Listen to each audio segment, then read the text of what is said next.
Hola, bienvenidos a un nuevo vídeo del canal literario de Celia Santos.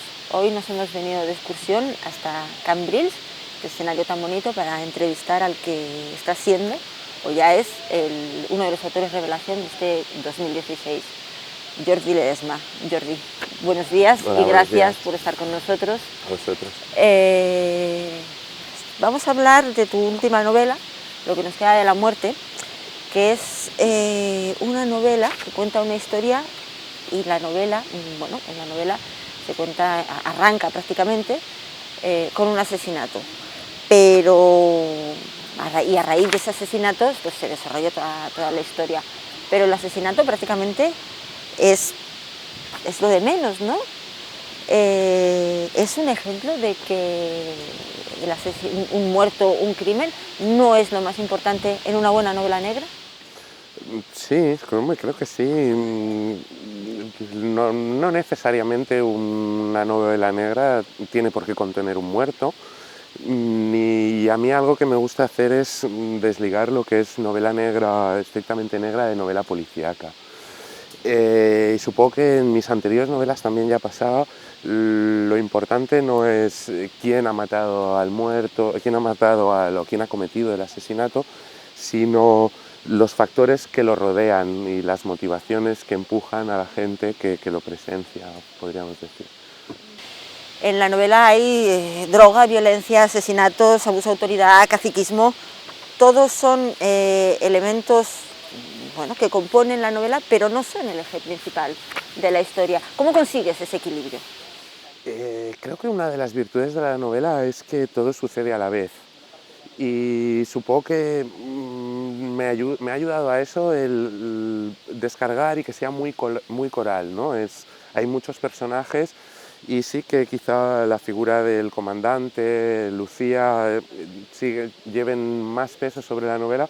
El verdadero protagonista es el narrador, podríamos decir. Entonces a él, al estar narrado en primera persona, me da mucho juego hacer la crítica social desde el trasfondo que aguanta a los personajes, ¿no? Creo que el mundo que describe es lo que sustenta la novela.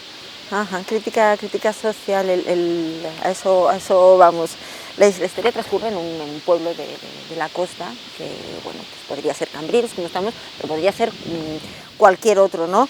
¿Crees que han cambiado demasiado deprisa estos pueblos, estas poblaciones, a lo mejor con el boom del turismo, no sé, ¿crees que hay una diferencia entre las generaciones de esta novela con las de sus padres? Sí, a ver, la novela está ambientada en los años 90, pero está escrita desde la actualidad, ¿no? Es la mirada esa desde la distancia que hace el narrador. Eh, sí, creo que toda la población está constantemente en un proceso de cambio. El que yo narro concretamente, creo que hay o quiere demostrar un ascenso social de una gente que antes tenía un estatus inferior al que tiene y da la sensación que llegar a ese nuevo nivel o conseguir ese ascenso social no les ha hecho mirar sus orígenes o de dónde venían, ¿no? Y entonces se han convertido como en reprimidos que ahora son represores de otros, ¿no? Y creo que la novela va bastante de eso. Quiero decir, ¿estaban preparados esas generaciones, esas poblaciones? ¿Crees que no estaban preparados para esos cambios para ese cambio tan brusco? No lo sé, o sea, creo que tampoco las sociedades no nos planteamos eso, ¿no? Vivimos en el momento. Lo que sí que creo que dice la novela es que cuando el narrador habla con la propiedad de sí mismo y dice que se refiere a su generación como que se educaron con unos valores del que no corre vuela. Y eso es un poco lo que incentivó aquel o ese mundo que se pretende recrear, en el que no importa pisar a los otros cuando lo principal eres tú, desarrollarte y progresar. Hablas de una población donde, bueno, pues por circunstancias hay una bonanza económica, pero claro, en tu novela reflejas que también hay otras cosas, ¿no? Que no son tan buenas. ¿Crees que cuanto más próspera es una sociedad, más secretos oscuros esconde? Sí, sí, a ver, no sería difícil de analizar porque desde el punto de vista humano, todos guardamos secretos. Lo que pasa es que mm, puede que socialmente incluso esté peor visto que tú abuses o utilices el abuso para aprovecharte y eh, sin miramiento, ¿no? A costa de los demás, podríamos decir. Claramente estamos ante una novela generacional, ¿no? Los años 90. ¿Crees que fue los años 90 después de las Olimpiadas, la Expo de Sevilla? ¿Crees que fue el inicio, el principio del fin, el inicio de lo que estamos viviendo ahora, de esta crisis que estamos viviendo ahora? Sí, dio paso a una nueva forma de vida, sin duda, dio paso a lo que luego sería el boom inmobiliario, que también desde ese presente que la novela cuenta el pasado, también se refleja, ¿no? Y lo dice, que mucha de esa gente que prosperó acabó invirtiendo pues, en inmobiliaria y creo que fue el principio de un cambio y sobre todo, como dices, generacional. También fue cuando mi generación, que nacimos en democracia, pues asolimos pues la independencia, ¿no? Nos hicimos mayores de edad y supongo que esa libertad, la represión que no tuvimos, en cierto modo es buena como sociedad, pero creo que marcó algunas conductas. Ujú. Haces una pequeña inmersión que has comentado antes en la España profunda, en la España rural, esos orígenes de muchos que a veces tratamos de esconder. ¿Tú crees que hay un sentimiento algo vergonzante en muchos de los que prosperaron, en decir que vienen de la miseria, de algo de lo que tuvieron que huir? Hombre, depende mucho del individuo, pero bueno, es algo que dejas atrás y quería reflejar el contraste social entre lo que aquí en Cataluña llamamos los nouvinguts, que en el tiempo, ahora quizá es gente que viene desde el extranjero, pero en ese tiempo se reflejaba mucho en la figura de andaluces, murcianos, extremeños, y sí que hay unos personajes de la novela, los abuelos del Bocachancla, que sí, que provienen de Extremadura y quería dejar latente ese sufrimiento, la andadura hasta llegar aquí y realmente, y la honestidad de esas personas que hicieron un sacrificio muy grande en busca de algo mejor, pero el sacrificio fue tremendo, por supuesto. Además, la pareja de ancianos me parecen dos personajes que son secundarios, pero me parecen muy entrañables, muy bien tratados, muy bien dibujados. Sobre todo eso, ¿no? Los orígenes, de dónde venimos cada uno de nosotros. Todo el que haya leído tu novela o el que la lea va a coincidir conmigo y con todos los lectores en que lo más destacado de tu novela son las descripciones, tanto físicas como sensitivas. ¿Crees que se está sacrificando la calidad literaria en el mundo editorial Sí, hombre. para obtener más ventas? Eh, un libro... Aquí hay mucho de lo que hablar. Sí, sí, pero a ver, un libro, yo concibo la literatura como algo artístico, ¿no? Yo intento y me ciño a unas premisas artísticas o intento ceñirme a ellas. Pero tampoco se puede olvidar que un libro, nos guste o no, se convierte en un objeto de mercado en el momento en el que un editor lo pone el sello y lo comercializa. Y supongo que, bueno, pues que hay editoriales que quizás sí que buscan más el filón o ya los autores o algunos autores que ya venden mucho no se les exige, pues eso, unas calidades que deberían existir siempre, ¿no? Fuera del nivel editorial que fuera. Supongo que sí, pero también quizás se edita demasiado. Pero creo que todo radica en la autoexigencia del escritor. Creo que los escritores debemos ser muy autoexigentes con nuestro trabajo y ese ego que tenemos todos los artistas por naturaleza nos debe hacer producir pues eso, con mayores premisas de exigencia sobre nuestro trabajo.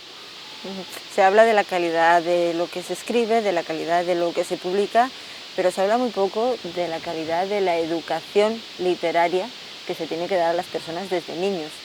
Sí. A lo mejor crees que puede estar ahí el problema. Sí, sí, lo que pasa es que creo que también hay las nuevas generaciones de escritores, pues algunos tienen sus referentes en series de televisión o en el cine, y hay una serie de libros que cualquier escritor que quiera escribir novela debería leer, y realmente a escribir se aprende leyendo y luego escribiendo, ¿no? Y también hay que entender una cosa que yo intento aplicar, y es muy importante: la reescritura. O sea, no dejar un texto porque, bueno, ya está, me gusta, sino dejarlo enfriar, volver a repasar y tratar de hacerlo mejor. Y por último, Jordi, como escritor, te sientes obligado a plasmar la realidad? Es más, ¿te sientes obligado a contar la verdad? Sí, lo que pasa es que creo que una de las posibilidades que ofrece la novela, y es algo muy bonito, es contar la verdad a través de una mentira, ¿no?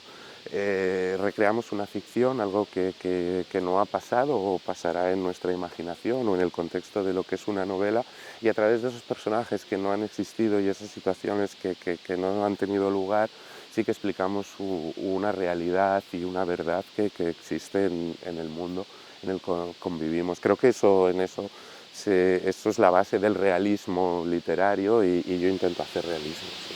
Pues Jordi, muchas gracias A vosotros. por acompañarnos en esta preciosa mañana, y a todos vosotros nos vemos en el siguiente vídeo.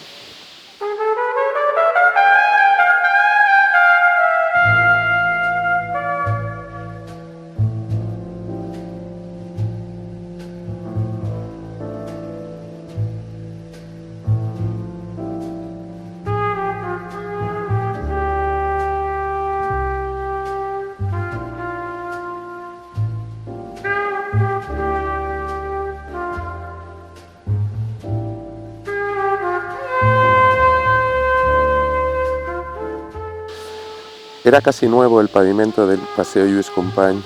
Las aceras y el asfalto, con sus señales y sus pasos de cebra, habían desplazado el mercadillo al otro lado de la vía, junto a la escuela, a un descampado amplio que abarcaba desde la riera hasta la tapia de la finca de los gitanos y desde la valla del colegio a la puerta del pabellón.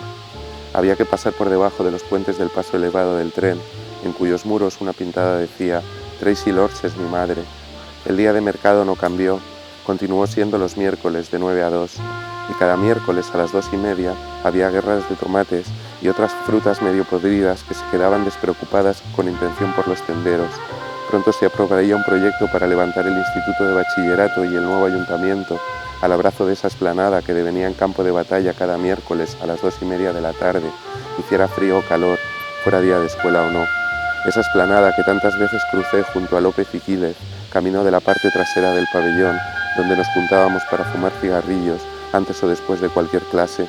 También nos acompañaron otros y algunas chicas, niñas descaradas que se dejaron magrear, y de las que omito el nombre ya que ahora son mujeres, y es muy probable que la vida les haya demostrado que, en cuestiones de sexo, éramos unos patanes. La misma explanada que cruzaba cada mañana una gitana coja con el pelo recogido en un moño alto y negro. Tenía la boca torcida y los labios pintados de un rojo vivo, grueso, aplicado en cantidades, seguramente con el propósito de enderezar la torsión de su mueca, igual de combada que su cuerpo al moverse con la inercia de la cojera. La Lola Flores la llamaban. Nadie habló nunca con ella, nadie sabía de dónde venía y mucho menos a dónde iba. Pasaba cada mañana por la explanada, hiciera frío o calor, fuera día de mercadillo o no. Y ya estaba allí el molino roto y ruinoso, viendo pasar ese paisaje marrón y gris, con aire de tercermundismo, y más allá de la ruina no había nada: campos de algarrobo, olivas y pineda, campos de temporada. Lo demás era tierra seca y pedregal, guarida de ratones, culebras y pájaros bobos que fueron sustento de las gaviotas los días de mal revuelta, marrón y gris, sin transparencias, como lo que nos rodeaba y las circunstancias. La ruina del molino veía pasar al señor Triana sobre una derby varian negra, del bar a la escuela y de la escuela al bar, y no podía la derby con los cerca de 140 kilos del señor Triana. Lo llamaban el bombilla. Saben los cielos que no podía la moto, como sé yo que no está bien hablar de los muertos.